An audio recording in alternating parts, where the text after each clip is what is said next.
Divorce होने की बड़ी वजह है बैड पेरेंटिंग। जी हाँ, बुरी तरबियत, बुरी परवरिश। अब आप कहेंगे सर वालदैन कैसे बुरा कर सकता है? यकीन माने अब के दौर का सबसे बड़ा मसला वालदैन ही है, क्योंकि वालदैन अब के दौर में या तो बहुत ज्यादा सख्त है। मेरे पास अब यकीन माने इतने केस आते हैं, मैं पूछता हूँ कि पहले क्या आपके वालदैन ने छानबीन नहीं की थी? हाँ जी सर जी की थी, उन्होंने बताया था, बड़ी जल्दी शादी कर दी, देखा ही नहीं, मुझे सिर्फ तोड़ने की कोई इंक्वायरी नहीं की, रिश्ता खराब हो गया। पता ये चला वो बंदा या तो नामर्द था, या तो बहुत ज्यादा मारता पीटता था, या उसकी शादी थी, या उसका अफेयर था, खत्म। दूसरी साइड पे वालदैन इतना अपने बच्चे को पैम्पर करते, इतना पैम्पर करते कि हाय मेरे बच्चे को सुबह उठ के नाश्ता बनाना पड़ेगा, हाय मेरे बच्चे को ये करना पड़ेगा। कहने का मकसद ये है कि ये दोनों तरह के वालदैन के बच्चों की तलाक जरूर हो जाती है। देखें, पहले वाले में ये होता है कि आपने इंक्वायरी नहीं की होती, आपने अपना फर्ज अदा नहीं किया होता। दूसरे में आपने ये गलती की होती कि आपने अपने बच्चे को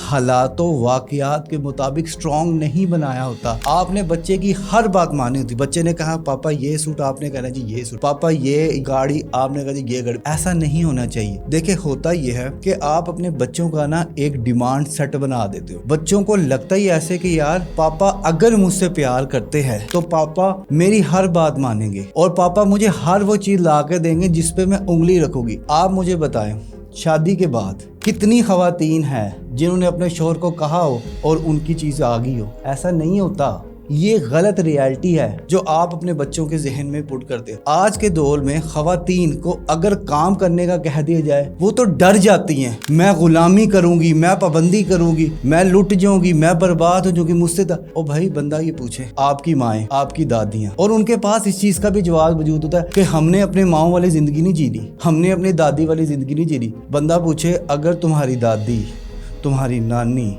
तुम्हारी माँ उस तरह की जिंदगी ना जीते तो आज आप ये बाई प्रोडक्ट कहाँ से बन के आते? आप में जो शराफत झलक रही है, आप में जो खूबसूरती झलक रही है, आप में जो एक सुकून है, आपकी जो शख्सियत है, वो आपके वालदैन की तो मरहून मिन्नत है ना।